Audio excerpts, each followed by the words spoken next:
Welcome to week 4. We've made it. It's been a good few weeks. I am so glad y'all are here tonight. You all have done a great job with these questions so far. They're pretty good. I don't want to start with that one. I'll get there. We're probably just do like random look at the draw. Yeah. I want to introduce you all to some friends. I'm sure you, Where's the skip? Was there a skip card or like a reverse? Draw two. Draw two.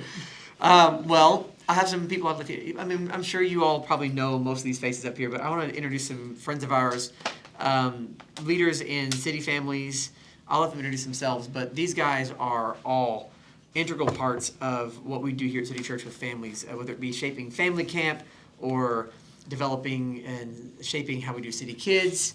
And so I thought it was a very fit. And the beautiful thing is we all see things slightly differently when it comes to parenting. And that's great. And that's kind of why we did this way. Because I want y'all to have more than just a limited perspective. Yes, we have a lot of great opinions. But so does everyone else. And they don't always have to agree. Right? And so that's the point. It's not about finding the right way as much as it's finding the right way for you. And so the best way to do that is to let you hear other perspectives. So that being said, we'll start at the end and kind of work this way, introducing. Kind of tell a little bit about yourself. Cool. I can give you like a prompt, like your favorite cereal, social security number. Oh, please don't. Just tell us a little bit about yourself. That was a very generous prompt. I'm not as integral as probably everybody else up here, but I'm Matt, married to Lene, who is very integral. She's a great helper. You're doing great so far. Let her introduce yourself. We're just going to enjoy watching this play out. Let's go. Let it play We've out. got like 2 hours. Yeah, my name is Matt, married to Lene. We have 3 kids. Yeah, excited to be here. And I am Lene, married to Matt. And we have Cooper, who's 7, Wilson, who's 5, and Maggie, who's 2. So we have the younger kids of the crew. So I'm looking forward to listening to them talk because we've gone through some stages, but not nearly as much as these veterans over here. So I'm also on staff. She's our newest staff member at the church. She is our new City Kids team director. Super excited about that. Okay. Well, I'm Leah Lene, married to a Matt. So That was this on will be purpose. really easy. Like a quiz at the end of this class. So Matt and I have been married for almost 18 years, and we have 4 daughters. So they got the boys, we got the girls. Our daughters are 16, almost 13, 10, and 5. 4 kid problem. I do the same thing too. I'm like, okay. And their names are? And we'll learn their names later. Really good. But we've all our girls are such different personalities. They're so different. And so we have, from the spanking question to like, that doesn't work on certain children, to the evangelist who is like so deep in her personal convictions that LGBTQ just makes her gag, to the other one who's just like, well, my guy friends hug, and that's fine. We have all that in our household that we are working with right now. So, anyway. Cheers. Also Matt. Again, not intentional, but it's great. It makes it easy for y'all. We got the M's covered. Yeah. Yeah, she covered it pretty well, I guess. So I was raised in a very traditional homeschooling family all the way through high school. If you guys have ever seen the Amazon Prime documentary, Shiny Happy People, I grew up in that Christian homeschool cult. So if you want to talk about Like that literally offline. or like, Uh-huh. oh my gosh, Yeah, that's crazy. didn't know the Dugars personally, but yep. So we grew up in Tennessee, so that's part of my story. Right. So we have pretty different backgrounds when it came to what we had modeled in terms of parenting for us. And so Yeah, I came from a divorcee family. So yeah, it's been interesting to bring both of those perspectives into 4 kids. So it's gonna be a great time tonight. One thing that we all love doing is talking. That we all love sharing our stories and sharing our experiences. So tonight I'd like to be very collaborative in nature. So as we're going, if you wrote these anonymously, but if you want to jump in, hey, so actually about that, right? Please interrupt, jump in. Like, you don't have to raise your hand. Just let's make this a collaboration tonight. You all have written some, and if you have a question you didn't submit that you want to ask, like, please throw it our way. This whole class has been about just equipping each other and growing together, and so that's what tonight's going to be. And I'll watch the time. I'll kind of moderate a little bit. We all like to talk. So, before we do that, before we go through these, anybody have anything you want to start us off with? Any questions just from the peanut gallery here tonight?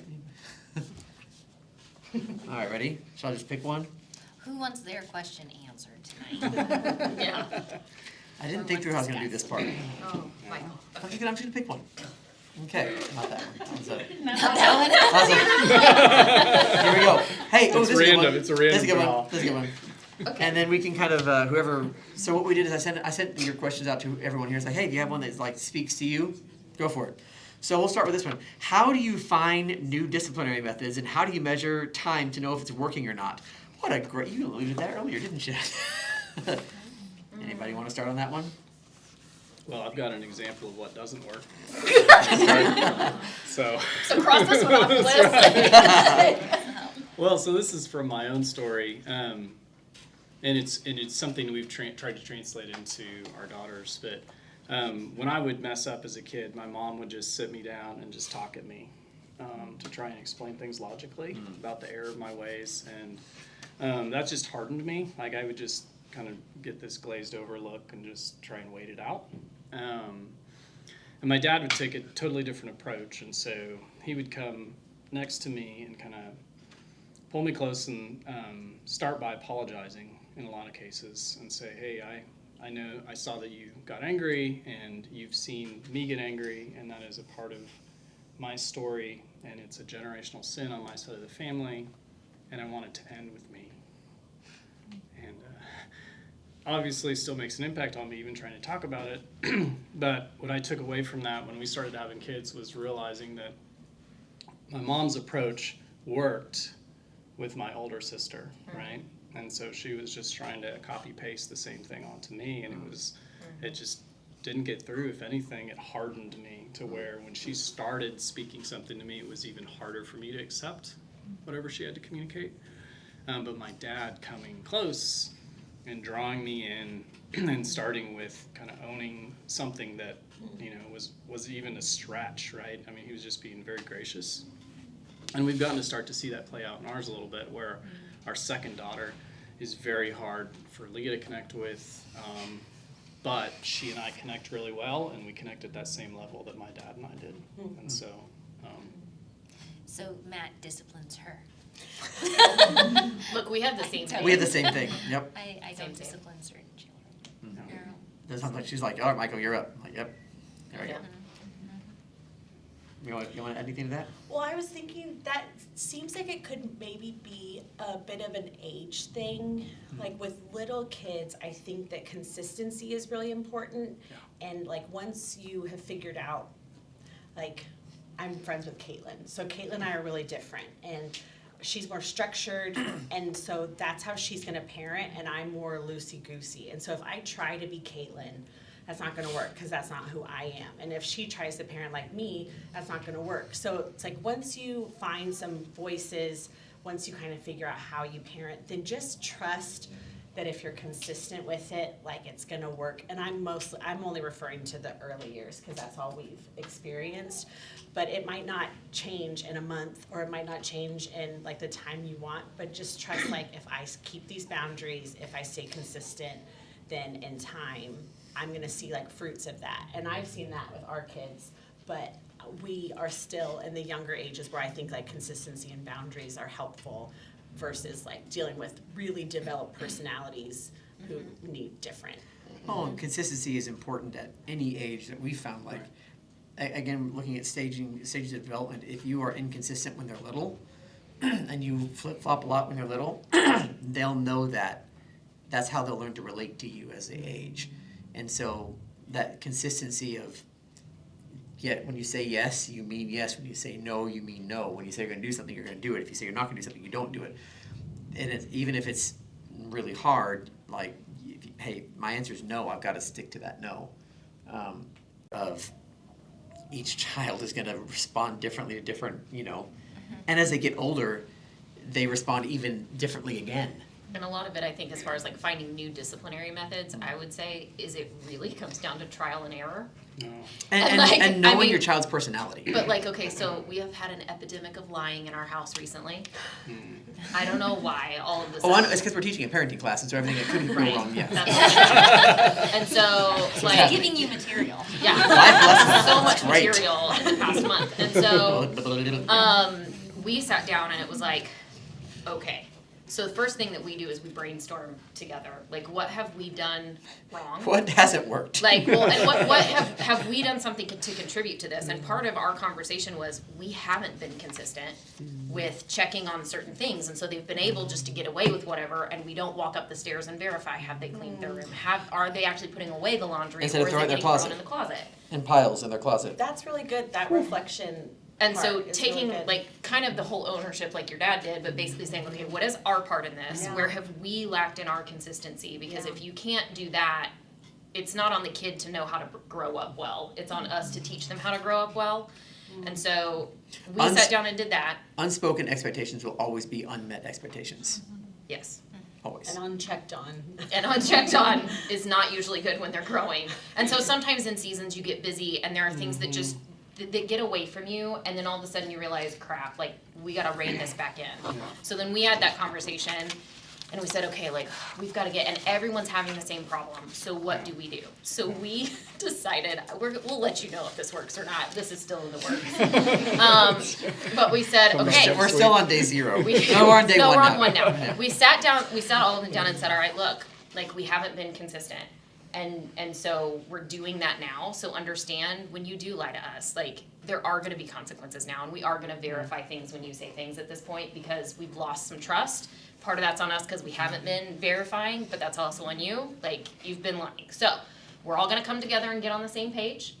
And here's the deal, if everyone in the house cannot tell a lie for 30 days in a row. Because it's become habit in some ways. So Right, you so we're gonna break a habit. Mm. 30 days, we will make a reservation at the melting pot. Which they all are like, oh my gosh, the chocolate pot that lights on fire. It's been Yes. it's been 6 days and we're on day 1. We're on day 1. So we So that's how it bought, works. Need a but bigger we- carrot? Is right, that so what like, well, we bought one of the, cause then of course like the 13-year-old is like, cause we were like, we're gonna put something up that has a count on it, and she was like, but are people gonna come over and it's gonna say how many days since we've lied? Like, that's embarrassing. And we were like, no, also we're telling this story, so this is cool. But we bought like a how many days since the last velociraptor attack on a whiteboard from Amazon, and that's what's on the fridge. And so then that's what we're using right now. So We'll get How do back to you- you in a month. See how it but goes. that's the thing is like, how do you come up with new things? You sit down and you brainstorm, and nothing is wrong. Like, is there something that we can say, okay, like, There are here's- guardrails for sure. yeah, like here's the discipline, like, and here's what we're gonna take away when you do lie, because that's the flip side of it is also there's gonna be a consequence when you lie.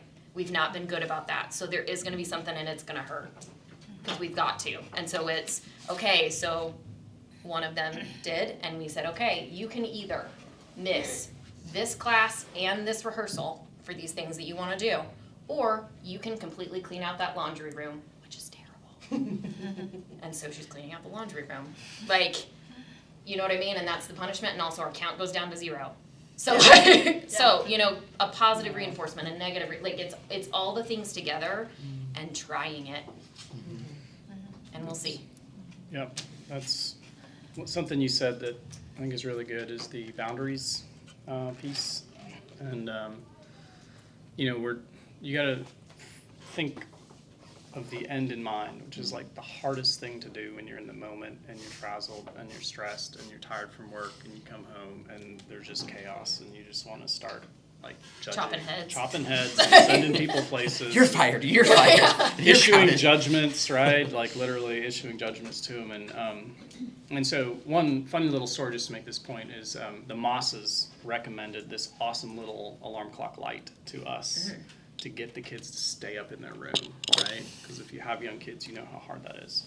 Reverse hostage situation. Right. So Jim Gaffigan, Anything amazing to skit, stay right? in there. And so, just in terms of, there's really a lot of power in changing from dictating to asking questions. Because what are we trying to do? We're trying to raise adults. We're trying to raise kids who can self-regulate, who listen, and who can measure their performance against the standard that's been communicated. And so, silly little story, but the light is red way before they're supposed to get up. It turns to yellow like 10 minutes before they're supposed to get up, and then it's green when they're allowed to get up, right? And we know when it's programmed, and so if they come down at 6:15, we know what color it is. Right? I know where you're It's supposed to not be right green, now. right? And so the first couple of times we kind of caught ourselves going, it's not green, go back upstairs. Dictatorial, right? They're coming down, they're receiving a judgment from us. And what we pivoted to was asking them, hey, what color is it? We know the answer, right? What color is it? Well, I don't know. How about you go check? Well, Exactly. Well, why don't you march your frisky little butt upstairs? It's up way too early and go. And here's the hard part, right? It's like dragging it out. Yeah. Usually doing the right thing as a parent takes longer. longer. That's the sign you're Yep. doing it right. It takes longer, right? And so Amen to that. they'll walk all the way back up and look at it and then come down all and the way tell down us, and tell right? you, And yeah. report back. It's yellow. It's What yellow. do you think you should do with that? Winter, but no, then it's another opportunity. What color are you allowed to come downstairs on? Right? You have to keep asking questions. Well, I don't know. Right? And then you might just tell them. And it's like, yeah, you do go back to your room. And so for us, it was this really important flip of, instead of them coming down and us issuing judgment, it was asking them a question, because we're trying to get them to start self-regulating. That's the whole, it doesn't work if they always have to get a judgment from us on everything. So. That's good. It's real good. Yeah. Awesome. Any follow up on that? The hatch is working great for our 2-year-old. It's green. Don't come out of it ain't green. Yeah, Yeah, it's it's an amazing hack. I'm so glad that Masa shared that with us. So. So I know you're probably parenting as a team and everything, but like how you said, you connect with a daughter and you connect with a daughter differently. Yeah. Do you ever find it where not they're gaining, like putting you two against each other, but they realize I connect a certain way when I'm only with mom, or a certain way only with dad because of the level of Yes. Yeah. pushing They will them? try. Yeah, okay. And sometimes it's intentional manipulation, sometimes it's not. But it's important that, so one thing we've learned in that is sometimes if that one comes to the other one's like, well, let me talk to your mom about that, I'll get back to you. Yeah. Don't ever feel the pressure to make a snap decision, right? I don't know, let me think about that is an absolutely okay answer. Right, nothing is so critical, very few things are so critical that you have to give an answer right now. And that's actually true in most things in life. Like, people want you to buy something, or they want you to sell something, or want you to make a decision. 9 times out of 10, let me think about that and get back to you is an absolutely okay answer. Right. And I'll tell you, having worked in sales before, that's the answer you don't want people to give you. Right. You want to pressure them into a right now decision, right? But you want to be. It's okay to say, you know what? I don't know yet. I'll get back to you. And part of it as far as like your kids knowing if they can act different, like that takes a lot of work here. I mean, that's really where the work takes place, is it's like, you know, if you've been at work all day and someone's picked the kids up from school and then they're like, yeah, we had ice cream and we made pancakes for dinner and we did all these fun things and the house isn't clean, and then you come home and you're like, but we agreed that this, and this was gonna happen, right? Like, so there are days that are bad. And it's just like, you know what, they were crying when they got home and someone beat them up at school. I don't know, that's drastic. But you know what I mean, it was a really bad day or something. And so like, if things are gonna change from a norm, we'll communicate. Like, hey, I know that we agreed that the house was gonna be clean, but Abby made a really bad grade on her test. And so we're all gonna go to Brahms tonight and just like, we just all need to go on. Okay, great, cool. Because then I know, and I'm not coming in hot and mad because I don't know what's happening. Like, and it's a lot of that. Don't add anything to that?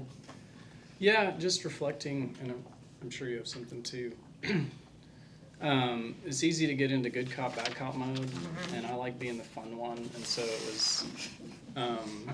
it was easy to fall into that a little bit, she's with them more too, and so has to deal with more of just the build up, because it truly does. It just builds up, builds and builds, and it's death by 1,000 cuts, right? I tell new parents, which I think really encourages them, that parenting is basically like all the legalized forms of torture, right? It's like sleep deprivation, Cody can edit that part of the video out. Sometimes some starvation, starvation, someone will throw up in your face at some point. a little bit of waterboarding. Waterboarding will probably happen, Yeah. right? And so it is hard. I think it's worth acknowledging too, right? But what I had to learn is it was very easy for me to undermine her when they would come to me. And I was, especially our daughter that I connect with more, because commiseration is a really easy way to connect with people, right? And it's an easy way to connect with your kids and to feel like you're building a bond, and then realizing, wow, I'm actually undermining her authority, and I'm undermining her value and her perspective. And so I had to start asking Flo, our second daughter, to try and get her to a place of empathy with where Leah was coming from, even though her style just doesn't land with Flo. Is for her to think about, why do you think mom's responding that way, right? And to wait for her to answer, so that even though she won't really understand it, she's trying to get to a place of empathy. And so that's one thing that I've tried to do recently. I was a little slow to figure that one out. That's good. Did you, anything you wanted to add? Just to your question, like, they don't do that so much anymore because they see that we're a team and that we are talking later. Right. And now the question has changed. Have you talked to Dad? Have you guys talked? Did you talk? But Did you that's get your after quiet time? years Yeah. of consistency. Yes, yes. And a big part of that is, when did we carve out our weekly sync time? 2 years ago, 3 years ago? Yeah. Yeah, so we do something. Weekly meetings. Another Yes. frequent topic in this class for us. We do weekly meetings. Yep. And we do monthly budget meetings. Yep. And then we do bi-weekly dates. So we're on a rhythm for that. But if nothing else happens, we go over our calendars once a week. Yeah, we just go. Because that was the single biggest point of friction in our marriage, was calendars. Oh. So, So many stories about that here, y'all. So many stories. all right, we haven't Let's been get here another very question. much. All right. We could riff just off of that one. This one question all is day. a non-age, it's an age agnostic question here. So, fairness and justice between sibling arguments. Fairness versus justice. You said you were gonna break that down a little bit though. You said Yeah, you would remember 'cause for we me, talked about I it. didn't exactly know how to put it. We talked about it. I know, fairness versus justice in sibling arguments. Which it's still unfolding to this very day. I had a conversation with my mom this morning about how bad it still is, so. Between your siblings? You and your Yeah, it's me and my little brother, and like how he's like been affected from like the way, in his opinion, that I behaved, like while we were growing up, and like how it's affected him as a person, and like what he does now, which in my opinion, he's just like he's a victim, you know? And so- Victim mentality, like, I mean, he just blames everybody else for his problems, you know, and like, me and mom, maybe this is too much, maybe I just need to let y'all talk, but. No, like, go for it. Like, basically, This my real mom stuff. told me like she's freaking out because, you know, I mean, they kicked him out of their house, and it's like to that point where it's like so bad, like that happened, you know, and he's like 21, so like obviously like kick him out, but it's just like super difficult because she feels like, from what he's told her, that she's just like been like the worst parent, and like you couldn't have been worse, which is crazy because not only do like I know that my parents are awesome and I love them, but my friends also confirm that they love me and love my parents and the person that I am and they are and how they treat them. So like there's so much confirmation, and that my brother is like, I think, just a mental patient, honestly. So I think But yeah, the so- good question is, how do you start to teach fairness versus justice at the Low beginning? level, yeah, At the like- beginning. And I think you see that We're 5 in little years apart. ones Yeah. of like, but it's not fair. Do y'all get that in your house at all? Yeah, definitely. Yeah, we get that Talk all, about it. What do you all do? the time. He's Well, like in every day. fairness to your point too, I think you're dealing with an adult that has, like, everyone's perception is their reality, unfortunately. Like, we grew up in the same family with my brothers, but my other brothers were perfect and really good at everything, and I'm not. But that's not true. That's my perspective. And so, like, we all grew up with our own angle. But maybe, I'm not speaking to your brother, but, like, maybe there is some, like, manipulative form of he's working some angle to try and get something that's not consistent with your reality, right? I don't know. Some of that is, like, I fear, we have this conversation a lot when we had kids. It was like, what's something that your mom and dad did that they don't remember, that you remember and really makes you mad? Or, like, really affected you? Like some offhanded conversation that you could, like, recall, like, yeah, when I was 8, my dad, whatever. And it was kind of like, what are our kids going to need to go to therapy for that we don't even know we're going to do? And that kind of, like, put a lot of fear in, like, well, we got to nail every interaction with them and never. I think what it is like what you're talking about is, like, if you can do things that you think are justifiable and loving and nurturing, what we're talking about is, like, what's your end goal with this disciplinary interaction? Is it to have them understand boundaries? Is this a nurturing, like, the end goal shouldn't be just, I get my way, I'm spanking you, and you're punished. So I think and this is kind of like a, more than you were not talking about, but I think if you're being consistent, you're trying to be firm, trying to be nurturing to that person, because every person's different in your family, and yeah, you're gonna do your best, and something you did is not gonna work for that person. But yeah, it's when they're 21 and it's older, like, I don't know. That's hard. Sounds like a harder situation. Go ahead. No, that's my fault. I like sidetracked the conversation. No, Like yeah. where we got to the baseline question was when growing up, like, it was difficult for me and my little brother to work together because my little brother, in my opinion, was super lazy and just, like, was not diligent in finishing chores. Like, we grew up with a lot of chores, like difficult chores. And I would just get so angry with him because he wouldn't put effort into it, and I'd just end up doing my chores and his chores. And then we'd fight, and then I'd get in trouble, and I'd get whooped because I beat on him, and and I beat on him because he wasn't doing his part. And so, like, I am taking anger out, like, and I wouldn't really beat on him. I'm just like, we would fight, Your brothers. yell and push Yeah. and whatever, But that's where that question came from. Is like, how do you deal with siblings that have things to do, but, like, you expect the older one to be the older one. Equity versus There's a lot- justice versus there's a lot in fairness. there, Yeah. but I think it's like your consistency, like you're like, not everyone's perfect and we'll have to apologize for things we do wrong, but checking in on that and, like, parents taking, like, the responsibility for some of that, like, discipline maybe more than you had to. But if you're talking about now, like, with our little kids fighting over, like, fairness, I like everyone to be happy. It's like my main goal. I'm like, I just want everyone to be happy and laughing all the time, and that is never. And I want a boundary to be enforced. He doesn't care. But but what I've had to tell myself is it's okay. It's actually good for them to be unhappy. It's good for them to learn, like, Work this through isn't those fair, emotions. and it's not going to be fair, and that's okay. And to sit in that, like, them pouting about it or them being mad about it. You can be mad about it. I can sit here and keep the boundary, like, be consistent. And it's my job to be able to hold that, like, hold their disappointment and hold, like, the boundary or what they thought was unfair or unjust. If My favorite definition of a boundary is something that keeps you and the other person safe. So, like, you're doing this for your kids, right? You're setting these decisions up to kind of regulate, like, how this is how life works, this is how we're going to interact, and, like, we both understand the boundaries. So I'm not going to cross it, you're not going to cross it. This is it. And so I don't know. Yeah, I guess that would consistent boundaries and. I will say to this, speaking to the sibling, if there's a lopsided effort, right? We talked about this a couple weeks ago, and I thought about this when you were mentioning this. Making sure that you're a safe place for your child to bring their frustrations to you, even if it's about their sibling.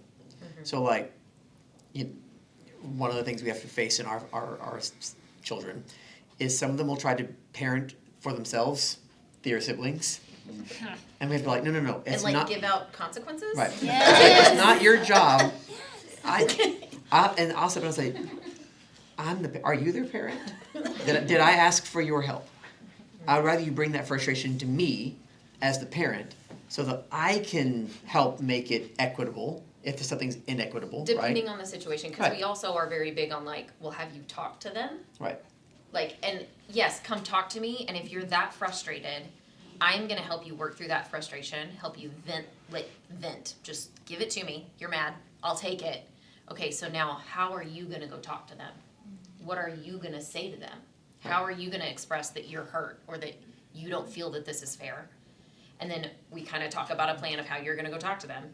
And then, okay, and they say, but what if they're not gonna listen? Then Okay, you come well, back, talk to me. if they're not gonna listen, then you come back and talk to me. Because I'm not gonna make you handle a situation that's too big for you, but if you can go handle the situation and the other kid responds appropriately, and then y'all handle it, that's really the goal, right? Is don't really talk to me unless you've talked to them, unless you're just mad and you know that you shouldn't go talk to them right now, then yes, come talk to me and we'll calm you down, and then go try. It takes longer, but it It teaches does. them, conflict resolution.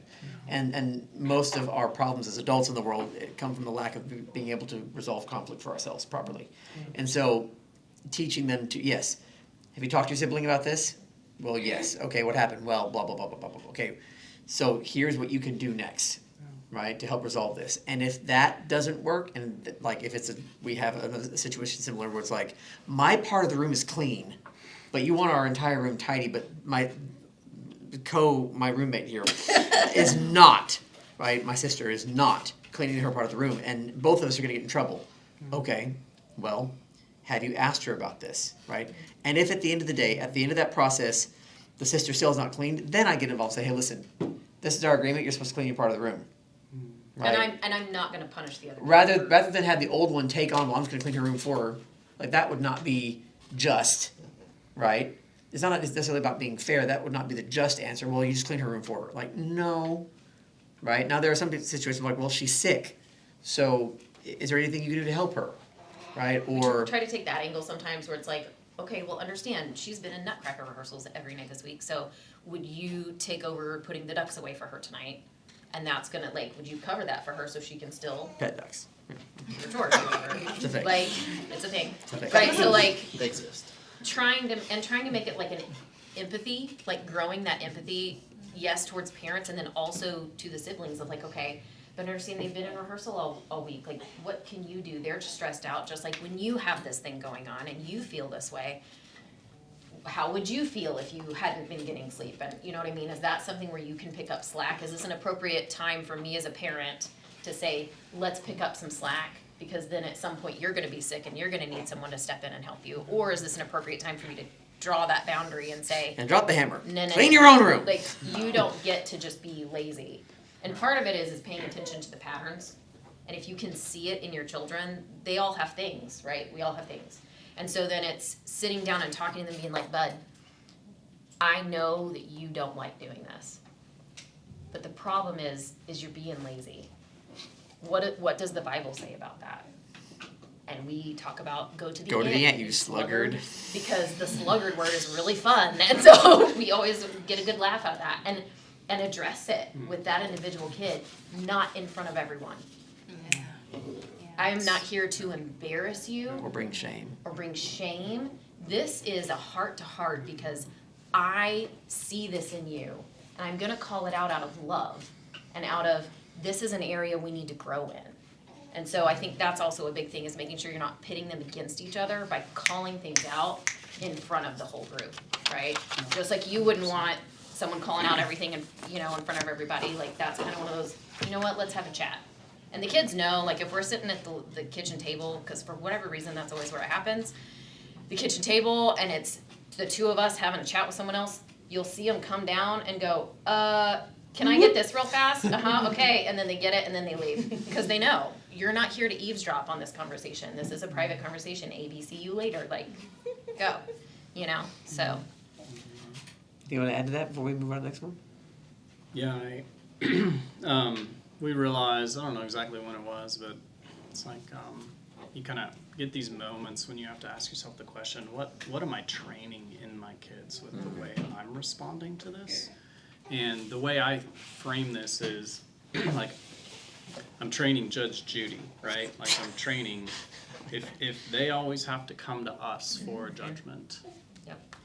that's what we're training, is that for their whole lives, they're never gonna be able to self-regulate and self-resolve, right? You touched on this, and what do we wanna train? We wanna train people who can work through their conflict, and this is where neither of us felt equipped for that. Like, we had to learn some of those conversation and conflict resolution tools with the counselor, I think that's a really valid point. right? We weren't equipped. None I of us wasn't feel equipped walking into it. And We so all kind of feel like, well, all I knew to do was pass judgment, because I didn't know how to teach them how to have an I versus a you conversation, right? And how to break the dance steps when you're poking each other where it hurts, right? and seeking counsel from a counselor or a pastor or someone like that is not a sign of weakness or failure. That's a great point that you just made, saying that sought counsel.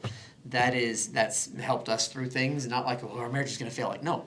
Seeking counsel is not like the last thing you do before doomsday. Like that's Please Call do it that. a if coach, that's- right? Right. But In it's, in any other area of life, if you want to get better at something, you go hire a coach. Like, In we're that walking- area, we have a stigma around because we call it a counselor. So call it like a we marriage have a coach. counselor who walks us through stuff with parenting as well, and it's extremely helpful. So that was the one thought for me. It was like, you want to teach them a better way, but if you don't know how, you're going to default to You're gonna judgment. default to what You're you gonna know. default to what you know or to what's expedient, right? What's What gonna gets it done That's a good fast so I point. can go to sleep? Thank you. when we mentioned sometimes the longer way takes is the better way. All right, next question here. What is the right age to bring up dating? They'll bring it up. They'll bring it up. Yeah. You don't have to bring it up. I think one thing I've seen you do really, really well. Oh, thank you. What do I? Not do? the only It's thing. loaded. Hold on. No. The only you and I've learned this from you.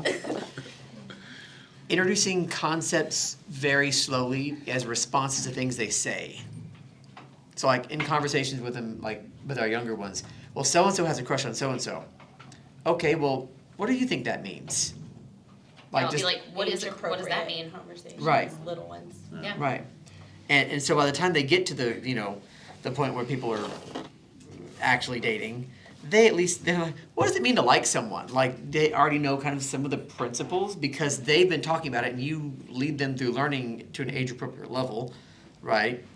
To where now that our oldest two are having that happen around them in their social circles, like, oh, well, so and so and so and so. I'm like, oh, okay, fine, you're 10. But they know what is healthy because and now weeks I've watched you, have listened for cues in conversation of how to introduce topics. Establish it at home. Right. Before. And part of it, I think, is also we talk about us. Like, and they'll ask, like, well, when did you get married? When did you meet Dad? How old You didn't were go to you? high school You together? didn't go to No. school yet. Exactly. That's what I'm saying. Like, these kids you're around now, you're probably not going to talk to in 10 years. So, like, just keep your head down and do your work. Like, just move on. And if someone comes along that strikes your fancy, we'll talk about it. Like, and that's, you know what I mean? I also want it to be a safe space, not where it's like, oh my gosh, you have a crush. Absolutely not. Right.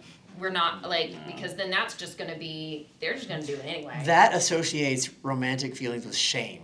Also that. And you really don't want to do that.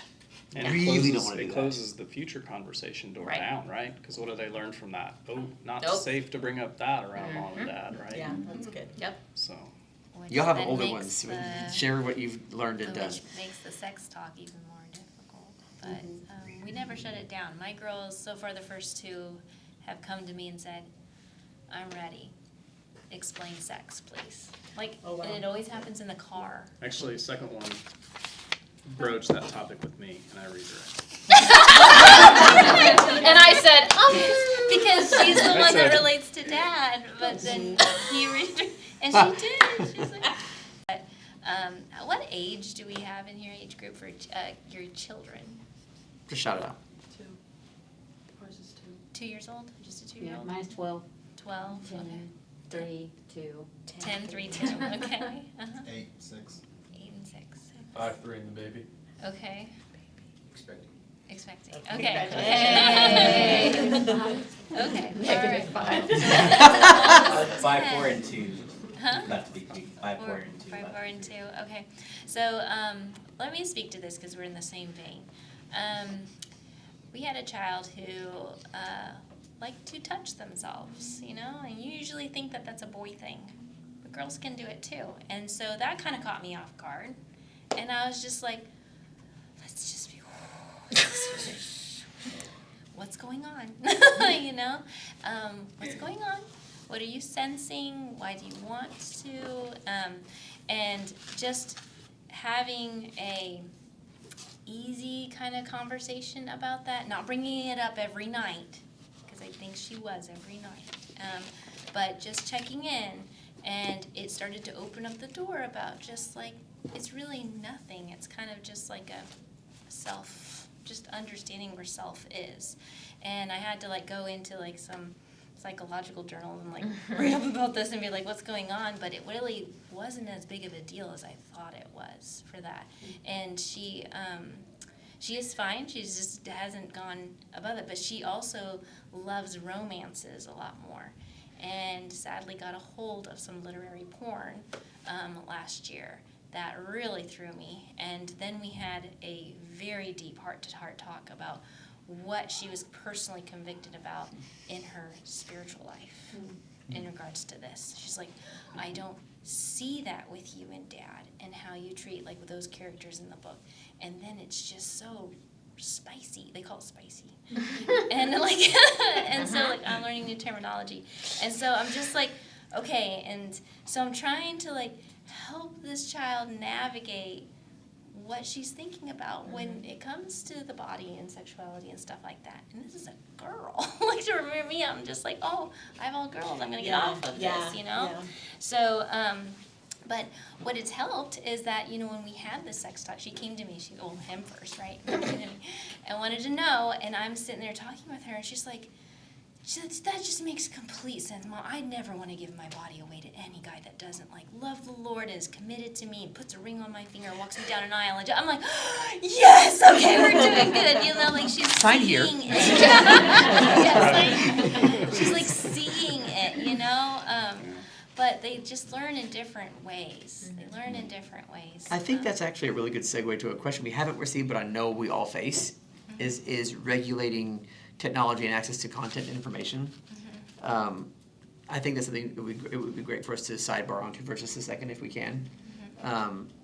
Because, I mean, when most of us were kids, technology and content were not as reachable as they are today, right? And happening across, you know, inappropriate literary, whatever it is, was not just something that was just going to happen by accident, right? You had to go hunting for it. Today, that's not the case. You know, kids have access to technology and the internet and social media, YouTube now at their fingertips. And so one thing I will say is we do have, you know, does anybody here have device, and this is not a judgment question, but do you all have devices that your kids have access to? iPads, tablets, phones, iPods, computers. So if you don't, you will soon. I can tell you it's going to happen, whether it be through school or just by happenstance. It's going to happen. And so on cc.family, we have the parent resources. There's a link there that instructs you on how to set up parental controls on every digital device. Highly recommend it. We used Apple's parental controls, the screen time and downtime modes, where our children, you know, we have regulated when they have access to, contacting friends via text message. They have, you know, right now So even only like our our oldest. 13-year-old has a phone, and we have let her have contact with friends, but we still have to program what numbers are allowed to text her and which ones she can text. Right. So even And though we she have can a text record friends, of everything she gets on our computer. I know who it is. I know who I'm giving this number to. Like, all of those things are happening. And she's like, she kind of actually uses it, and I'm like, honey, you can use this as a way to be like, oh, I mean, I can give you my number, but my mom will have to program it in, and they're probably not going to because they don't know you. And so it lets her continue to have her technology well and blame it on me to remain young and safe and all the things, and then not just everybody has her number. So there are ways to lock things down that you can still have stuff that they can use if you have questions. This man is a wonderful resource. He used to I'm a work at nerd. Apple. So if you want to know how to lock things down or how to do all the things, I mean, we kind of have like a system based on age and what we allow and what we don't. But For those of you who have kids who are reaching the point where they need some kind of communication device, I recommend a smartwatch over a phone first, because they don't have cameras for the most part. Like the Apple Watch, if you have an older kid who needs a phone because they're going to be doing things away from home, you need to be able to communicate with you. Highly recommend a smartwatch first over a phone. Just again, it's way more tightened down and can be used strictly as a communication device. and there's like 3 games on it. Like it's And you have to put them on there. yeah. I mean, Just Though one of those like sometimes it's tips and handy. tricks that we've found have been helpful for us because our kids do all the things all the time. You want to add to that conversation at all? One of those. For me, what happened is that I assumed it wasn't. Kindle Unlimited, I thought it was like for the children's version. yeah. Nope. There's all content on that. So I assumed wrong. So that was on me. Well, and that's it. So I made a mistake in assuming on YouTube, because our kids will not have social media. We haven't decided when they're going to have social media. Honestly, Not yet. not yet. Just not going to be a thing yet. But we found our oldest swiping through YouTube reels. We're like, that's the same thing you see on TikTok. Oh, Yeah. no. Like, wait, this is the Hold same on a thing. minute. This is not different. Because we thought YouTube was it's just long form Yeah. content. Nope. 'Cause I don't love YouTube. I honestly don't love TikTok. I have Instagram somewhat. When I send you things. I don't love it. Anyway, it's the whole thing. But I assumed that YouTube was more safe than the others, and it sure isn't. It's like, well, now guess what? YouTube is now also locked down on your device. We had a conversation about Instagram a couple of years ago that was interesting. That Please share. because our oldest Liza was asking for it, and just asked why, right? What do you want? What value do you think you're going to get from Instagram? And her response was, well, when I see on Mom's feed, I see a lot of really beautiful plants and rooms and art, and it's like, did you know there's other ways to get feeds like that curated for you? And so we introduced her to Pinterest because that was what she wanted to get from Instagram. And so it was, it's it's really easy to send an unintentionally wrong message about technology because there is so much access and so much garbage out there, right? And so that's kind of that. I'm not trying to fearmonger here, but it's like, what's the message that I'm sending if the answer to technology questions is always no, stay Yeah. away, Yep. right? Because technology is amoral. It's amoral, just like so many other just like things money. in life, right? Just like money is amoral, but Jesus talks about it more than anything in the New Testament. And so that was the way that conversation went, and I don't want you to think that like, oh, perfect, it's resolved, right? We're still having conversations about Instagram because 2 years later she needed Instagram so she could post about the cross-country team on Instagram, right? Yep. And then that went down another rabbit hole where we just took it away from her. And so I'm not telling you this to say, easy We have it all button, figured out. right? We have it all figured out. It's constant conversation, but so much of it is questions. Like the more you can flip that tell versus ask ratio, oh my gosh, like I And they really are think that's gonna powerful. get into things. And I think that's They what will. we have to realize is They like all of a sudden we were driving home from Frontier City because we were on a school trip and I went, and so then I was like, okay, so I'm going, so you're gonna ride with me home. She's like, let's listen to one of my podcasts, and I was like, You're what? what? Like you have, what podcast are you listening to? Like, and it's like a crime junkie podcast, and we're going through this whole like, and I'm like, True crime. Okay. Good, great. and so I was like, you do realize, like, I mean, I'll let you do, like, that's fine, because I grew up watching Lifetime movies, which is probably why I lock doors, you know what I mean? Like, okay, fine, but, so then we noticed, she was starting to stay home by herself.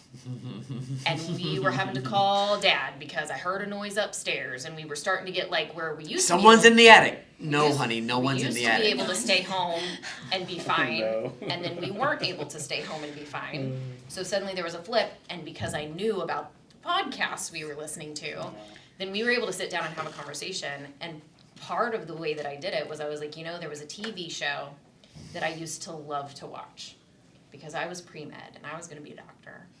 And Grey's Anatomy, man, like, was the show to watch. So good. Well, so then I was like, and I told her the story. I was like, and then I got married, and whatever, moving on. But I realized it was really making me suspicious of your dad, of him cheating on me or something, because you're watching all these things happen on this drama show that you're just like engulfed in. And I was like, is that show necessarily good or bad? Not necessarily one way or the other. Like, I watched it for a while and I was fine. Like, could I watch it now? Probably, but I'm too far gone, whatever. So like, just because this thing is fine for a season, you have to pay attention to your heart and how it's affecting you. Just like with anything else. The music you listen to. Are you getting too far into a TV show? Are you getting too far into a book? Are you getting too far into this fantasy world? Are you getting too far into whatever you're doing? And so I'm thinking now that this is the third time we've had to either have someone come by the house to make sure you're safe because we're scared. Maybe we should pause the crime podcasts. What do you think about that? And she was like, that makes a lot of sense. And it's like just telling like kind of the sidling up and being like, here's also my journey that's very similar. Right. Those things that you can do, but they are gonna get into stuff. And I'll say, like, when you have to tell, explain as well as best you can why, especially with technology. Well, so and so has, like our 5-year-old. I don't know how one of his friends at school has something, and At the age of they 5. play these internet games. And I'm like, Yeah. we're not going to do that. But so and so, why? Well, internet games aren't always safe. But why? Because people can use the internet to get information that could hurt you. Yeah. And so that's the face he made. But then a few weeks later, he's like, well, this is not an internet game because people can't find me. Like, okay. You're using sound logic, but I one kind of appropriate quote that I've heard about this is, what you allow, you might as well embrace. And so be mindful of what you allow content-wise, because there's a very fine line between allowing something and embracing it. If you allow it, you might as well just embrace it. So the like, it's not a big deal. Well, it's not usually a titrate. It's usually all or nothing when you allow content or allow certain things. Yeah. And so just be mindful about that. Any other questions about technology or thoughts, or anybody have anything you want to share about technology? It's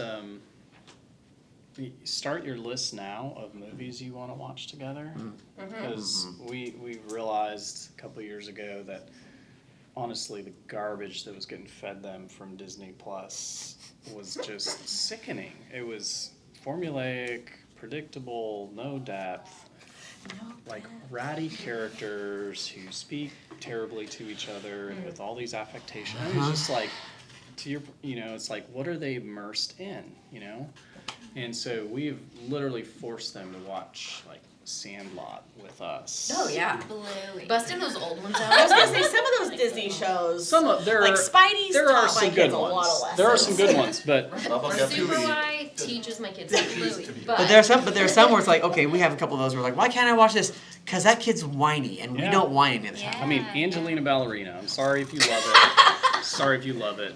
Sorry if you love it. But we directly saw a change in how the girls would speak when they started watching that Yep. show, right? And so Because they'll start mimicking. That's what they do. they do. That's what they do. And so it's what's been fun is when you start thinking about, no, what do I want to expose them to, right? Because the message isn't shows are bad, screen time's bad.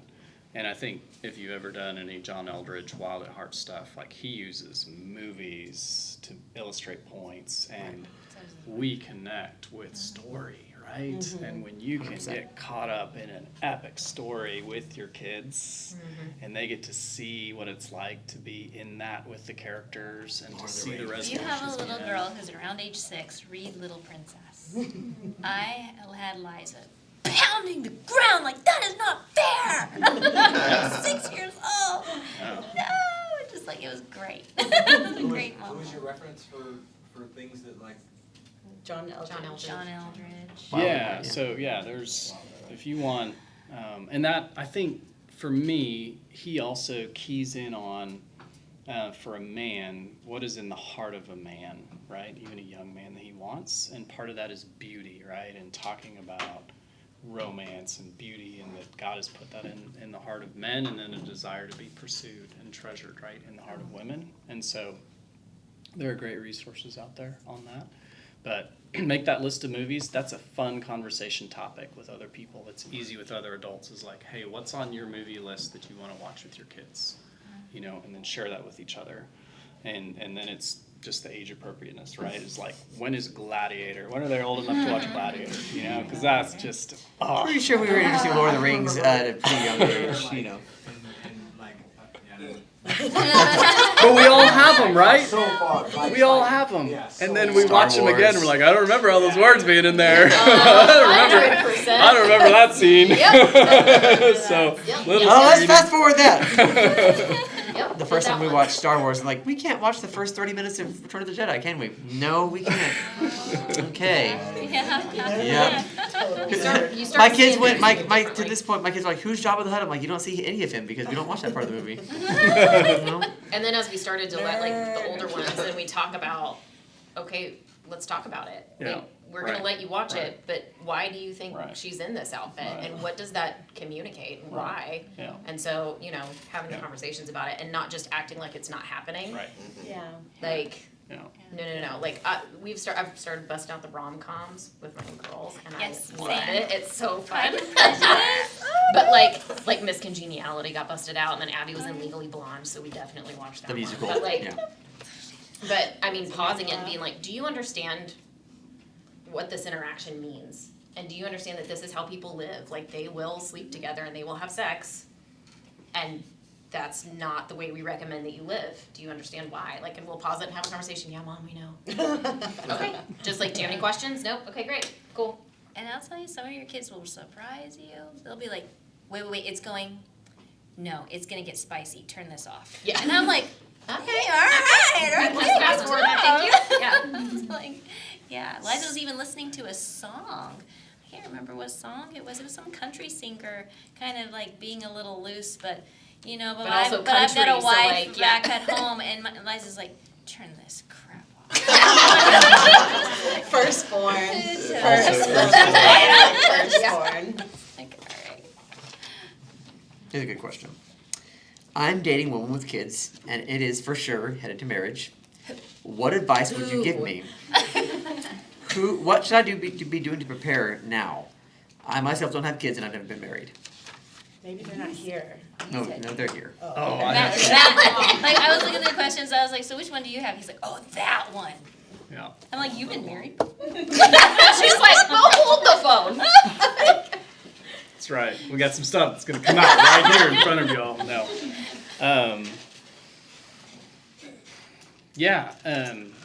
So it starts with you. I mean, that was kind of my thought is, I have been similar to kind of how you described your little brother. Like, I've been on a journey of discovering that, you know, I was a victim for a lot of my life, trying to blame, you know, my failings on other people. And so, you've got to write your own. The imagery is, if you're going to try and help anyone else, is your canoe capsized, floating down the river, right?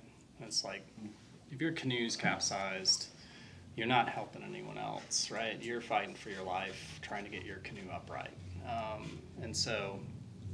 And what I think that looks like specifically for men is, it means you get some things right in your life, and you figure out what you need to do foundationally so that you can be a stable man. And I think it's really hard to figure that out in our society, because our society has attacked men in a huge way. And masculinity has become a bad word, and we don't know what to do with that. And so for me, what I've discovered is that it is critically important for me to have a small group of men, that's 3 other guys, that have complete access to me and my life. And the way I explain this is that if I go off the deep end, they have been given permission to go and pull me back, right? And so one test that I like to give men is, if who could your wife go to if you start to go off the rails? Right? Think about that. That she knows you've given permission to, right? And that there's that level of access. Because, the attacks are going to come, right? It may not come right away. It may be through a job. It may be through, something else. But having that core and the imagery, we talked about this at Men's Retreat a little bit, the imagery is like battle imagery of guys locking shields together, because you can't defend what's behind you, right? And our enemy loves sending flaming missiles from all directions. And so, this idea of Roman soldiers locking shields so that, Gladiator. And so, for me, I think that's something really concrete, is like, how do you get your canoe upright? It's surround yourself with guys who will pull you up, who will pull you towards Christ. Who will call bullshit on you. Who will call bullshit on you. So. It's 100%. so important. And that is the foundation for everything else. That's the foundation for being a good husband, for being a good dad. So. And also normalize, community can normalize things, when you're oh, my kid is, if someone can say, yes, mine too, then you don't feel isolated or you're the only one. Yeah. When I saw that question, I thought, I have a love-hate relationship with Instagram, and sometimes I follow 1,000 parenting accounts, and sometimes that makes my own intuition feel a little blurry, so I have to pull back. But if I was going into a kid situation, I would ask my future spouse if they follow any. And I love a few Instagram parenting accounts, because during the day they're little pep talks or little reminders to help normalize what you're in. So if you don't have kids and you're going into a world with kids, if you're getting reminders oh, okay, this is normal and this is something I could do to help the situation, or this is how I could respond. I have found that really helpful with little kids to not feel I'm the only one dealing with this, and then it's little pep talks along the way of how to have patience, or how to have grace, or how to have why boundaries are important is a hard thing for me, so that helps me. There's a lot of good accessible parenting resources. I think it's hard to learn in isolation. So have friends, have people you can talk about with, and it's hard to learn with an ego. So it's you kind of have to have humility and be yeah, maybe I'm wrong. Maybe I don't know anything about this. And because it's if you're not curious and investigating, then what are you really doing? You're just powering through it. So for me at least, it's it's really, I'm really grateful for people who have deep conversations with, and I'm hopeful that I'm always open to being wrong and learning more. Like you said, people you can level with, and not just level with on the way of even your marriage, but also about your kids that also know your kids. And I know we've talked about the village thing, but so we had our second one, who also doesn't respond well to me, that I'm always Michael. 100%. We had a whole situation with her, and it was just one of those things where we're both what do we even do? What do we do? I don't even know what to do anymore. And so we actually wound up calling someone who has been around since she's been born. And Who was actually there when she was who born. was there when she was born. And it's not related to us at all, but and I was just look, I know you haven't been around in a while, you see us here and there at different shows, and they come to the productions, and they're kind of extra little grandparents or whatever, but I was I need to tell you what's going on and see if you have a different perspective. Yeah. And so being able to have those people that you can put all your shortcomings on the table of this is how I've also probably messed up the situation, and then I yelled at her, and then this happened, and then this happened, and then all the things where you can actually throw it all out there, and that also has context on your kids, and who understands their personalities as well, because again, they're all different, because then they can say, you know what, maybe what if you tried this? because I know that's really important to her. She's been talking about that a lot. Or maybe this would speak to her, and I know she's mentioned this kid at school or whatever. Like, if you have that context as well, then it also helps direct you in situations too. Yeah. I say, to sum this up, also, my answer is going to apply to people who don't have kids yet as well. Community. Community. Build your circles, build your village, find people you can do life with. If you don't yet, they don't necessarily have to be in the same stage of life as you, but sometimes it helps to at least have like The camaraderie of the like, camaraderie, oh, like this so is the family all we know we can kids hang out. lie? and- Like, Yeah. it's not just that ours Yeah. decided this was a good idea. Okay. Yeah. Yeah. Yeah. But build those circles of people who you can trust, and you've seen enough behind the curtain to trust how they do things as well, so that you can seek specific wisdom from them. So Yeah, and what's helped us with that is how Matt Nelson has framed it from stage for years and years and years, which is that everyone is waiting for the other person to initiate. And so just kind of setting that as the expectation of like, wow, all these people around me that I'm afraid to approach because I don't want to be the one to take the first step are waiting, right? And so it's helpful to practice that to build your community, but it's also a skill that's so important as a parent too, right? Because there's so many times when you feel that pull, but then you're exhausted. The last thing you want to do is lean into that tough conversation. So it's a good muscle to exercise. I was thinking two things like that popped in that I started praying for very specifically. Because we moved. We've had a child in every state we've lived in. Oh God. Which is why we're not moving again. This is why we're done. True story. So is because when I moved, I needed a friend. We're moving for his job. He already gets friends, Yeah. like in his work kind of thing, and I had nobody. So I started praying for friends, and then I started praying for surrogate grandparents, right? And God answered, and like I love grandparents. I want to be a surrogate grandparent. I have this ministry in the future for myself, right? But then I started praying Luke 2:52. Please pray this over your children, because God hears this one. I might cry about this one. It's a testimony of Jesus. Luke 2:52. It says Jesus grew in wisdom and stature and in favor with God and man. And wisdom, we always have to pray for that. Stature, I don't get that. I don't understand. But the Bible's we all talking hope for about. that, but If I had boys, I would understand, but girls, I don't understand that. But the favor with God and man, the favor with man. How many people have come in and just favored our children, and then like, I'm just gonna take Liza to go train her how to ride a horse, and I'm like, thank you. We go, yeah, and then Vera, she takes such good care of children. I'm gonna take her for a whole day, and we're just gonna go around. We're gonna minister together, and I'm like, thank you. Like, that's favor. Yeah. Like, I can't arrange that. I Yeah. do hope for mentors, and I do kind of work mentors for my girls. Everything's fallen through, because I did it. Oh, wow. Just so, but like God has mentors set up for our girls, and so, but praying for those four things: wisdom, stature, favor with God, favor with man, and He shows up for that. Cool. And it's like it's filling the gaps That's where I good. don't feel like I can come through. But We've got seriously, 2 more questions that I'd like to try to get to tonight. They're pretty heavy hitters. We have about 13 minutes. Oh, wow, really? You're gonna do a 13-minute with these? Because he was gonna watch the clock, remember? I am watching the clock. I told you we like to talk. These are, and we will get as deep as we can. If you want to stay and talk afterwards about these, we'll be here for a few minutes, as long as we can. One thing, to put this next question in context, one thing that I love about City Church, and part of what drew us to stay here, is that we, from the stage, teach it's okay to live in tension, that some things aren't resolved this side of heaven.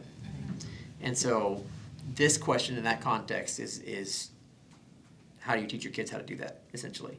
How do you talk to your kids or explain some of the social issues that we're faced in our culture all the time, specifically LGBT community, et cetera? That's a heavy one, especially for, like our kids are in public school. Not, right? They're going to be faced with these things. they live on the street. Yeah, all over. And so how do you teach? I have a story. Kids are kids see things black and white. I have a story too. We all have stories. And if you don't, we will. Kids are so black and white and how they see everything. And there's a really fine line between teaching them the black and white and teaching them not to apply that black and white to everything else and with a heavy hammer. Like, you can't use your moral conviction as a cudgel for people. That's not how it works, right? And so how do you teach them to live with grace and with compassion? So, really good question. Peanut gallery? State your faith, though. They just want to hear from you. They want to hear what do you believe, Mom? Like, what is it? Dad, explain it. And so we have to lay that out, and then we practice the grace. And then now, how are we going to practice with this neighbor? You know, what are we going to still greet them? Yes, absolutely. Are we going to invite them over for dinner? Absolutely. And but we're not.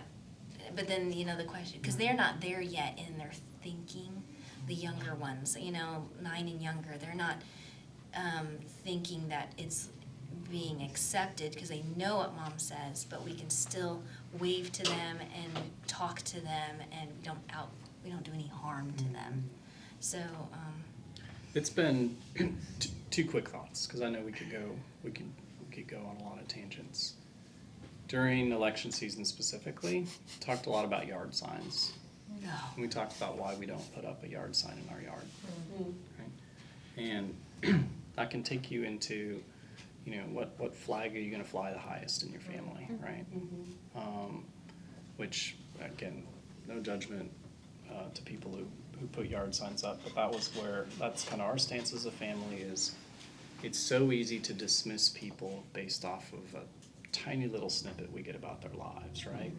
And the more we've gone into community, the less and less interest I have in doing that and in having that done to me.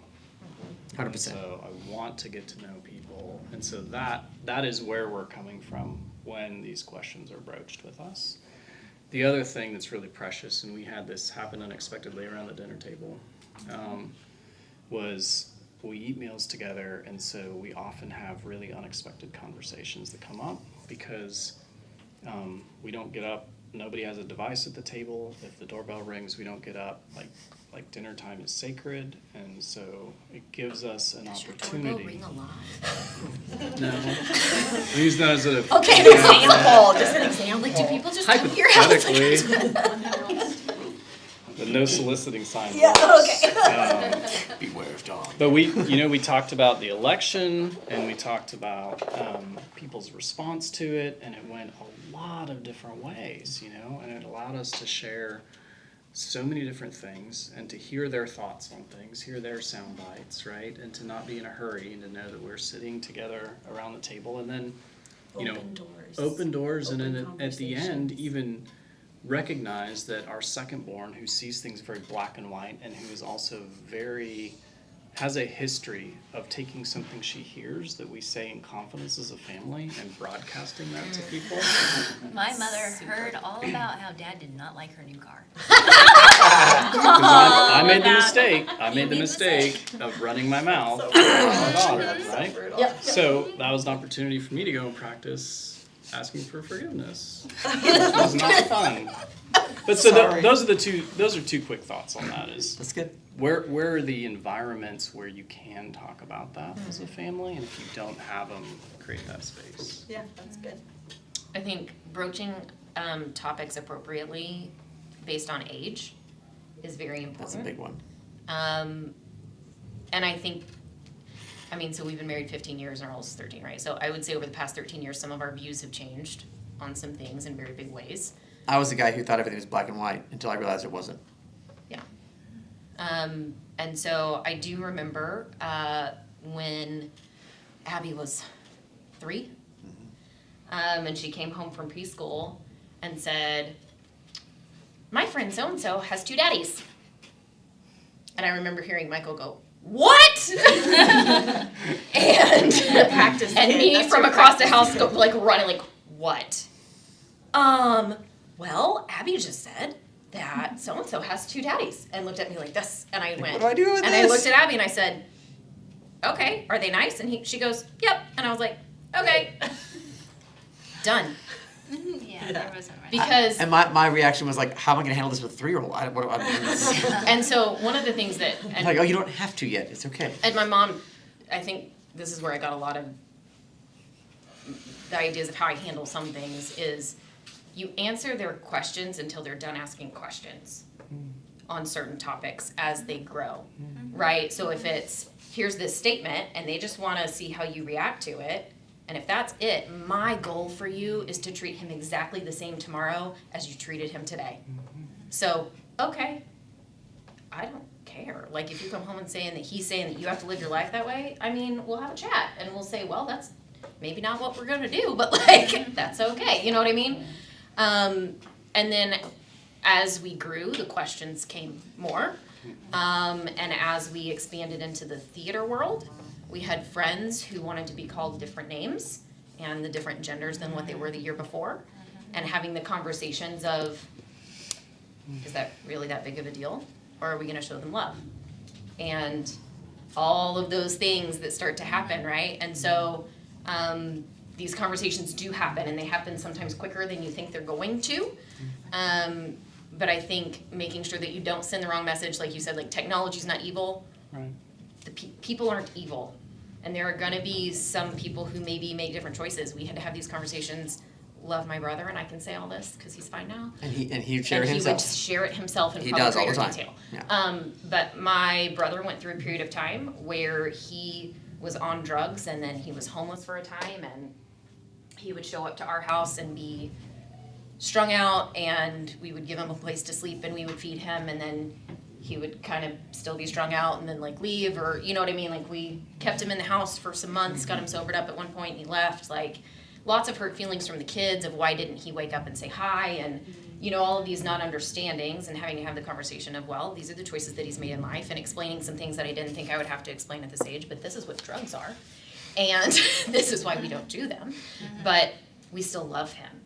And how are we going to still feed him when he comes by, but we're also maybe not gonna let him live here again because that was the choice that was made, you know what I mean? And having to draw those hard boundaries around, we have to be safe and okay, and yet still showing love and grace. And I think being as open and honest as you can per age looks different. So the conversations I had in the girls' room, which are our two oldest, was very different than the conversations maybe that I had in the boys' room. Yeah. Just because their ages are different, but the same premise. And the idea of, my goal is that my children always lead with love. Yeah. I would rather be wrong Yeah. on that end than I would be the person who pushes someone away from the Lord. And the other part of that too is teaching, because they ask questions like, well, isn't this a worse sin than other? Well, no, there is no such thing as a worse sin. It's like, well, you Te- lied, te- we're still on 0 on velocity after tax. Teaching them that just because culture says some things are more egregious than others, all sin breaks God's heart. Yep. All sin separates us from God, all of it. And so the person who you know is cheating, or the person who is glutton, drunk, whatever the 7 deadly sins, right? If someone's obviously living in that one, are you going to treat them differently than the person over here who's struggling with that one? Probably not. So treat them all with love. All the sin breaks God's heart, all of it. And so teaching them, like, just because some people might make a big deal of some things doesn't mean that God does. And so how should we respond through the eyes of love and compassion? It's the kindness of Christ that leads us to repentance, right? And I think asking the questions, right? Like, so, well, how do you feel about that? Do you have a relationship with this friend where you can actually say something, or is this a friend that you just need to keep showing love to, in a way of not specifically confronting? And because that's what life is, right? Like, there are people that I have a relationship with that I could call and be like, what in the heck are you doing? You're being stupid. And then there are people that it's like, that would not be appropriate for me to pick up the phone and call. That would push you away from the Lord. So, like, learning to navigate that now when you're 5, because I don't know what happens when you're 5, because someone stole a pen or something. You know what I mean? Like, are you gonna go beat them up? Like, was it unsafe? Or could you just be like, well, okay, you have my pen now. Like, you know what I mean? Turn in the other cheek and all those things, because it turns into the bigger things as we get older, and knowing that they always have a place to come if they are struggling with something as well. And if they feel like there's something that they've done that maybe is wrong or that you don't like, what is your response gonna be if they come to you? Yeah. Because I think that's a big one too. Well, and, at the end of the day, teaching them that, and this is a hard thing because we as humans desire things to be resolved. In our minds, we want things to be settled. Teaching like we do here at the church that some things are just going to be tensions, and living that, modeling that. You know what? It is the hardest thing in the world for me to say to my kid, I don't know. I don't know the answer to that question. I pray and I ask, but I don't know. The Lord hasn't given me that answer yet. It's a hard thing for me to say, but I think it's a healthy thing for me to say. It's a healthy thing for us to say as parents. I don't know. Well, what about what's going to happen to this person when they die? I don't know. I don't know. Right? Last thing, I want to hit this last question before we have to wrap up. This is a good one. How do you teach your child to like themselves? That's a hard one. That's a big one. Oh. Somebody else. Well, 1 minute. I just hope they're awesome and perfect all the time. They're too, so I don't know. So they believe me. so Leah read a book called Practicing Affirmation that keeps coming back up for us, which is like, what's the difference between flattery and affirmation? And affirming someone is calling out the character of God that you see in them, right? Because we are image bearers, we're made in the image of God. And what we have learned is that is a very specific thing, right? It's not general praise, good job, right? Hey, you did Specific great. feedback. It's, hey, I saw you exercise your gift of organization in reorganizing the shoes at the bottom of the stairs. Well done, right? Or I saw you in community with these people that I know are on the way to maturity, and that's your goal, so that's where you need to be. So calling out very specific things, and it's really tough. And we saw modeled by another family where they spoke birthday blessings over the person whose birthday they were celebrating. And so that's something we've just blatantly stolen. Hey, that's how you parent, man. Steal the good stuff. And that, if you want to talk about setting a culture for what type of family do you want to become, it's one that can speak specific blessings and affirmations over each other, which takes a lot of work because you got to pay attention. There's a lot of detail. So, words of affirmation is one of the 5 love languages. Has everyone here read the love languages, that book? Okay, so they made a children's version. All right, it's stupid. The answer is children, all of them. Yeah. Children have all the There's love the Clips languages. notes for you. Don't buy the book. Don't buy the book for the children version. But it's and they literally can go through it, change every day or every week or every month through their love languages. It's like you just gotta deal them all the time. And we've got one child that it's like every day is another one. Like I'm just like, I thought it was words of affirmation. I have to serve you, and I'm just like Spin the wheel. Yeah. Today it's physical touch. There we go. So that one's like love themselves. Well, they got to know that you love them. So you're like cycling through the love languages to express it to them, and it's a lot of work. And here's the hard part: you have to model it. You have to model it. Be You can't sincere. teach someone to do something you don't know how to do. Yeah, that's good. Yeah. Like, are you secure with yourself? And this is something that I wrestled with for a long time in my own self, and I think there's things I'm going to have to go back and address with the child who connects with me, because she has the same issues with this of like, if you don't accept yourself for who you are and how you are, your child's not going to do that either. They're going to watch you not accept yourself and model that, mimic that, seeing what you do. If you make statements and comments about yourself that tear yourself down or belittle yourself, and not that you have to be always awesome all the time. I'm not talking about making mistakes. I'm talking about your nature of who you are, the things you can't change. Like we tell our kids, we don't make fun of things that someone can't change in 2 seconds about themselves. I think it's like the 5-second rule, where it's like if someone can't change something about their appearance in 5 seconds, then you don't say anything about it. So if it's like your fly is I like down, that. that's a 5-second fix. And you have toilet paper on your shoe. Yeah. Please Your tell hair's me messy. There's something in my teeth. 5-second fix, you should say it. That's being a friend. Now don't announce it, but how do you discreetly say that to someone? Cool. Otherwise, nope. I struggled with health for a long time in my life. I was very unhealthy for a long time. And I have to watch myself very carefully because we've talked about, and even here in culture, we want to make our house a healthy culture. But I have to be really careful that I don't go really far the other direction and being the food police and no, nothing's ever good enough and nothing's ever healthy enough out of an insecurity response from my journey in my life. And so that if you can't accept yourself, you can still push yourself to be better. But at the end of the day, you still have to accept yourself and love yourself because you are a creation of the King. And so is your child. Just as precious as they are to you, you are to him. And so you have to model that. Okay, but I have to say one more thing. Okay, for Then we'll have to wrap girls, like one of the things that I have seen that has stuck with me is if you as a female stand in the mirror and all they hear is you speak negative about the wrinkles on your face, the gray that's coming in your hair, the way that your eyes look, the way that your butt fits in the pants, how many times do people look at your child and say, you look just like your mom? And so when all they hear is you complaining about your body, they will internalize that as their own.